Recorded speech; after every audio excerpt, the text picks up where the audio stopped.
তো তার কন্যা উইদাউট প্রপার ডিফেন্স, আগেরটাও প্রপার ডিফেন্স ছিল, আমি কাউকে ছোট করতেছি না, আমার কাছে মনে হয়েছে যে তাকে আরও প্রপার ওয়েতে ডিফেন্স দেওয়া দরকার। আমি বলছিলাম প্রথমে যে on behalf of Sheikh Hasina, বলছে যে এটা তো আপনি পারেন না বিকজ শি ইজ ফিউজিটিভ। 71-এর যুদ্ধ করছি আমি বঙ্গবন্ধুর নেতৃত্বে।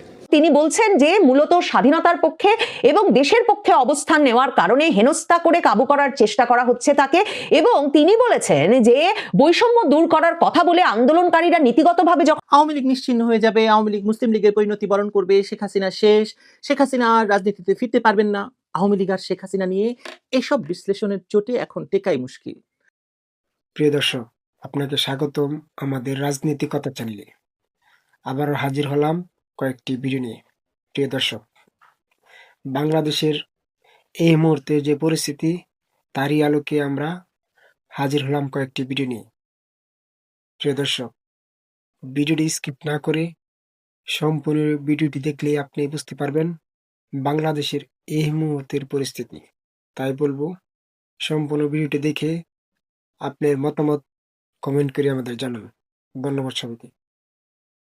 তিনি বলছেন যে মূলত স্বাধীনতার পক্ষে এবং দেশের পক্ষে অবস্থান নেওয়ার কারণে হেনস্থা করে কাবু করার চেষ্টা করা হচ্ছে তাকে, এবং তিনি বলেছেন যে বৈষম্য দূর করার কথা বলে আন্দোলনকারীরা নীতিগতভাবে যখন 71-এর বিরুদ্ধে দাঁড়িয়ে গেছে তখনই তিনি সোচ্চার হয়ে উঠেছেন। 5ই আগস্টের পর সেনাপ্রধান তখনকার নিষিদ্ধ থাকা জামায়াতে ইসলামী এবং মামুনুল হকদের মতো লোকদের সামনে নিয়ে আসলেন, বিএনপিকে পাশ কাটিয়ে। এসব কি এখনো দেখছি 24কে 71-এর মুখোমুখি দাঁড় করানো হচ্ছে, এসব দেখে আমি চুপ করে থাকতে পারি না।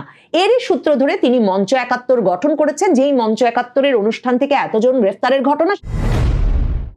বাংলাদেশে আন্তর্জাতিক অপরাধ ট্রাইব্যুনালে শেখ হাসিনার শাসনামলে গুম নির্যাতনের ঘটনায় করা মানবতা বিরোধী অপরাধের 2টো মামলায় শেখ হাসিনার পক্ষে আইনি লড়াই চালানোর জন্য আন্তর্জাতিক অপরাধ ট্রাইব্যুনাল রাষ্ট্র নিযুক্ত আইনজীবী হিসেবে সুপ্রিম কোর্টের জ্যেষ্ঠ আইনজীবী জেডাই খান পান্নাকে নিয়োগ দিয়েছেন। জেডাই খান পান্নাকে এই নিয়োগ দেওয়া হলো এমন একটা পরিস্থিতিতে যখন আন্তর্জাতিক অপরাধ ট্রাইব্যুনাল শেখ হাসিনা, স্বরাষ্ট্রমন্ত্রী আসাদুজ্জামান খান কামাল সহ এই 2টো মামলায় অভিযুক্ত বিভিন্ন সামরিক কর্মকর্তাদের পলাতক হিসেবে চিহ্নিত করে। আর অন্যদিকে আওয়ামী লীগ এবং শেখ হাসিনা বরাবর বলে আসছেন যে তারা আন্তর্জাতিক অপরাধ ট্রাইব্যুনালের এই আইনি প্রক্রিয়া, বিচার প্রক্রিয়াকে অগ্রাহ্য করেন। তার কারণ তারা একে রাজনৈতিক প্রতিশোধ মূলক আদালত হিসেবে দেখেন, যেটা তার রাজনৈতিক প্রতিপক্ষদের দ্বারা তৈরি হয়েছে 1971 সালের যুদ্ধাপরাধের বিচারের প্রতিশোধ হিসেবে। এবং শেখ হাসিনা বলে আসছেন যে এই আদালত একটা ক্যাঙ্গারু কোর্ট, সাজানো আদালত মাত্র, কাজেই এই আদালতের আইনি প্রক্রিয়ায় যুক্ত হওয়ার কোনো আগ্রহ বা কোনো উদ্যোগ এর আগে শেখ হাসিনা বা তার সাথে অভিযুক্ত তার দলীয় নেতৃবৃন্দের তরফে দেখা যায়নি। এবং শেখ হাসিনার পরিবারের পক্ষ থেকে তার পুত্র সজীব ওয়াজেদ জয়, এমনকি যে মামলাটায় তার মৃত্যুদণ্ড হয়ে গেছে সে মামলার ক্ষেত্রেও বলে রেখেছেন আন্তর্জাতিক সংবাদ মাধ্যমকে স্পষ্ট ভাষায় যে তারা শুধুমাত্র তখনই আইনি প্রক্রিয়ায়, বিচার প্রক্রিয়ায় সংশ্লিষ্ট হওয়ার কথা ভাবছেন যখন আওয়ামী লীগের অংশগ্রহণে একটা নির্বাচনের মাধ্যমে একটা নির্বাচিত সরকার বাংলাদেশে ক্ষমতায় আসবে। এই অবস্থায় আন্তর্জাতিক অপরাধ ট্রাইব্যুনাল জেডাই খান পান্নাকে শেখ হাসিনার জন্য আইনি লড়াই চালাতে নিয়োজিত করলেন। এবং এই যে রাষ্ট্র নিযুক্ত আইনজীবীর যে প্রথা, সে কারণেই যেই মামলাটায় শেখ হাসিনার মৃত্যুদণ্ড হয়ে গেল সেখানেও নিয়োগ পেয়েছিলেন শেখ হাসিনার পক্ষে আমির হোসেন নামের একজন আইনজীবী। এবং এই মৃত্যুদণ্ড হলো যে মামলায়, সেই মামলাটির রায় হওয়ার আগেই বিচারকের সঙ্গে আদালতে কক্ষেই ওই শেখ হাসিনার পক্ষে নিযুক্ত আইনজীবীর যে হাস্যরস শেখ হাসিনার মৃত্যুদণ্ড হওয়ার সম্ভাবনা নিয়ে, সেই রেকর্ডিং, সেই ভিডিও চারদিকে ছড়িয়ে পড়লে এই যে কতটা সাজানো একজন আইনজীবীকে শেখ হাসিনার পক্ষে লড়াইয়ের জন্য নিয়োগ করা হয়েছে এবং এমন একটা মানে আদালতে শুধুমাত্র একটা ফর্মালিটি রক্ষায়, মানে যেহেতু আইন বলে যে সকল অভিযুক্তরই আইনজীবী পেতে হবে, সেই ফর্মালিটিটুকু রক্ষায় যে একজনকে নিয়োগ করা হয়েছে যিনি নিজেই বিশ্বাস করেন না যে তার মানে তার যে মক্কেল তার পক্ষে তার যুক্তি তুলে ধরা উচিত, একটা শক্ত অবস্থান নেওয়া উচিত, সে বিষয়ে একটা বড় ধরনের সমালোচনার সূচনা হয়। সেই সমালোচনা আরো তুঙ্গে ওঠে যখন শেখ হাসিনার মৃত্যুদণ্ডের রায় ঘোষণার পর amnesty international, human rights watch সহ বিভিন্ন মানবাধিকার সংগঠনগুলো বিশেষভাবে শেখ হাসিনা যে কোনো আইনজীবী নিয়োগের সুযোগ পান নাই এই আদালতে, সেই বিষয়টা নিয়ে প্রশ্ন তোলেন এবং এই বিষয়টা নিয়ে প্রশ্ন তোলেন যে শেখ হাসিনার পক্ষে রাষ্ট্রনিযুক্ত আইনজীবীকেও যে কোনো নথিপত্র কিংবা কোনো পাল্টা সাক্ষ্য কিংবা সাক্ষী হাজির করার অনুমতি দেওয়া হয় নাই, তার ফলে যে বিচার কাজটা দুর্বল হয়ে পড়েছে এবং কোনোভাবেই একটা গ্রহণযোগ্য বিচার কাজ হিসেবে গ্রাহ্য করা যাচ্ছে না, সেই বিষয়গুলো তখন আন্তর্জাতিক মানবাধিকার সংগঠনগুলো তুলে ধরে। সম্ভবত এই আন্তর্জাতিক মানবাধিকার সংগঠনগুলোর এই যে একটা বিচারের নাটক সাজিয়ে শেখ হাসিনার পক্ষে একজন দুর্বল আইনজীবীকে দাঁড় করিয়ে দেওয়া, যিনি নিজেও ইসলামী ব্যাংকের আইনজীবী ছিলেন এবং তার যে রাজনৈতিক ওরিয়েন্টেশন, তার যে রাজনৈতিক পক্ষপাত, সেটা নিয়েও নানা রকম প্রশ্ন উঠেছে গত কয় মাসে। এসব কারণেই সম্ভবত এবার জেডাই খান পান্নাকে আন্তর্জাতিক অপরাধ ট্রাইব্যুনাল নিয়োজিত করলো শেখ হাসিনার পক্ষের আইনজীবী হিসেবে। কিন্তু মনে রাখবেন যে এই আদালতে, আন্তর্জাতিক অপরাধ ট্রাইব্যুনালে নিয়ম হচ্ছে যে রাষ্ট্র যদি পলাতক কোনো আসামির জন্য আইনজীবী নিয়োজিত করেন, তাহলে সেই আইনজীবী নতুন কোনো নথিপত্র, সাক্ষ্য প্রমাণ আদালতে হাজির করতে পারেন না, তিনি কোনো সাক্ষীকে নিয়ে আসতে পারেন না, এমনকি আদালতের রায় হয়ে গেলে তিনি আপিলও করতে পারেন না। এমনকি মৃত্যুদণ্ডের রায় হওয়ার পরে আমরা জানলাম যে ওই মামলায় শেখ হাসিনার জন্য নিয়োজিত আমির হোসেন, সেই আমির হোসেন এমনকি নাকি রায়ের কপিও তার হাতে দেওয়া হয় নাই, কারণ তিনি তার আপিল টাপিল কিচ্ছু করতে পারবেন না। কাজে তিনি বেরিয়ে এসে বললেন যে রায়ের কপি নাকি আসামি পক্ষের আইনজীবীকে দেওয়া যাবে না, কাজেই তিনি রায়ের কপিও পান নাই। এই পরিস্থিতিতে জেডাই খান পান্নার এই নিয়োগটির সাথে সাথে এটাও মনে করা প্রয়োজন যে এই জেডাই খান পান্না কে। জেডাই খান পান্না 2024-এর জুলাই আগস্ট থেকেই নিজেকে আলোচনার কেন্দ্রে রেখেছেন বা তিনি আলোচনার কেন্দ্রে ছিলেন। 2024-এর বৈষম্য বিরোধী আন্দোলনের সময় তখন তিনি শিক্ষার্থীদের পক্ষে উচ্চ আদালতে একটা রিট করে আলোচনায় আসেন এবং তারপর 2024 সালের আগস্টে শেখ হাসিনা সরকারের পতন হওয়ার পর থেকে তিনি বারবার মুক্তিযুদ্ধের কথা, সংবিধানের কথা, এরকম নানা রকম বক্তব্য রেখে আলোচনার কেন্দ্রে আছেন। যেমন সেপ্টেম্বর মাসেই যখন ডক্টর ইউনূস ভয়েস অফ আমেরিকার সঙ্গে এক সাক্ষাৎকারে বলেন যে 2024-এর আগস্টের পর ছাত্র জনতা একটা রিসেট বাটনে চাপ দিয়েছে, কাজে 1971-এর ইতিহাস মুছে গেছে, নতুন ইতিহাস তৈরি হয়েছে, তখন এই জেডাই খান পান্না সংবাদ মাধ্যমের সামনে বলেন যে রিসেট বাটনে চাপ দেওয়ার প্রসঙ্গ যদি আসে তাহলে তিনিও বা তারাও রিসেট বাটনে চাপ দিতে পারেন এবং মুক্তিযুদ্ধের ইতিহাস মুছে ফেলা এত সহজ। আওয়ামী লীগ নিশ্চিহ্ন হয়ে যাবে, আওয়ামী লীগ মুসলিম লীগের পরিণতি বরণ করবে, শেখ হাসিনা শেষ, শেখ হাসিনা আর রাজনীতিতে ফিরতে পারবেন না, আওয়ামী লীগ আর শেখ হাসিনা নিয়ে এসব বিশ্লেষণের চোটে এখন টেকাই মুশকিল। আরে বাবারা, বিগত 15 মাসে কি বোঝা যায়নি যে আওয়ামী লীগ নিশ্চিহ্ন হওয়ার মতো দল নয়? নিষিদ্ধ করা থেকে শুরু করে লাখ লাখ আওয়ামী লীগ নেতাকর্মীকে আটক করে আর সর্বশেষ আওয়ামী লীগ নেতা শেখ হাসিনার বিরুদ্ধে ফাঁসির রায় দিয়েও কি আওয়ামী লীগকে কোনোভাবে দমানো গেছে? আচ্ছা, ধরলাম এদের কথাই ঠিক, আওয়ামী লীগকে সরকার নিশ্চিহ্ন করে দিচ্ছে। আওয়ামী লীগকে নিশ্চিহ্ন করে দিয়ে যাদেরকে রাজনীতিতে এনেছে, সেই বিএনপি, জামায়াত, এনসিপি, এদের মধ্যে কেউ কি একবারও প্রমাণ করতে পেরেছে যে তারা আসলে জনগণের রাজনীতি করছে বিগত 15 মাস নিজেদের উন্নতি করা ছাড়া, দখলবাজি ছাড়া, ব্যবসা বাণিজ্য করা ছাড়া, টেন্ডারবাজি করা ছাড়া?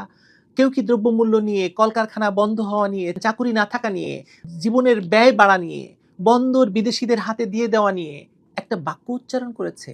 ভাবুন তো, এখন যদি আওয়ামী লীগ মাঠে থাকতো পরিস্থিতিটা কি হতো? ইউনূসের পক্ষে একদিনও শান্তিতে দেশ শাসন করা সম্ভব হতো?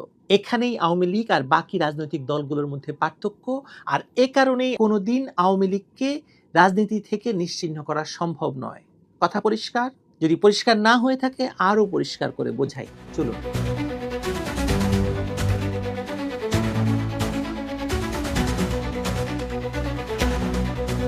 বিশ্লেষণটা এভাবে শুরু করি। আওয়ামী লীগকে যেভাবে আঘাত করা হোক, যত ভয়ঙ্কর উত্থান পতনের ভেতর দিয়ে যাক দলটি, তার সমর্থক গোষ্ঠী বদলায় না। দাদা, বাবা, এখন সন্তান, অর্থাৎ যে দলটি তিনটি প্রজন্মের রাজনৈতিক স্মৃতি গঠন করেছে, মুক্তিযুদ্ধের নেতৃত্ব দিয়েছে, স্বাধীনতা এনেছে, যাদের হাতে বাংলাদেশ রাষ্ট্র গঠনের শুরুটা হয়েছে, আর যারা বাঙালি জাতীয়তাবাদের আবেগ অর্থাৎ মুক্তিযুদ্ধের চেতনাকে নিজের ভেতরে ধরে রেখেছে, তাদেরকে রাতারাতি রাজনৈতিক ভূত করে ফেলা সম্ভব, রাজনৈতিক মানচিত্র থেকে সরিয়ে ফেলা সম্ভব? সেটা সম্ভব নয়। আর কেন সেটা সম্ভব নয় তার উত্তরে বলতে চাই যে সেটা শুধু আবেগের কারণে না, দলটির সমর্থক গোষ্ঠীর সংখ্যাকেও আপনার ধর্তব্যে নিতে হবে। আপনি পত্রিকার পাতা খুলুন কিংবা ইউটিউব বা ফেসবুক খুলুন, আওয়ামী লীগ বিদ্বেষী কিংবা নিরপেক্ষ সেজে আওয়ামী লীগকে জ্ঞান দিতে আসা বহু জনকে দেখবেন সমানে লিখে যাচ্ছে বা বলে যাচ্ছে যে আওয়ামী লীগ নাকি শেষ, বিলুপ্ত, আর কোনোদিন নাকি ফিরতে পারবে না। মজার ব্যাপার হলো, কথাটা যত জোরে বলা হয় ততটা দুর্বল শোনায় তাদের বক্তব্য আর যুক্তি, কারণ বাস্তবতা অন্যরকম, বাস্তবতা ভিন্ন।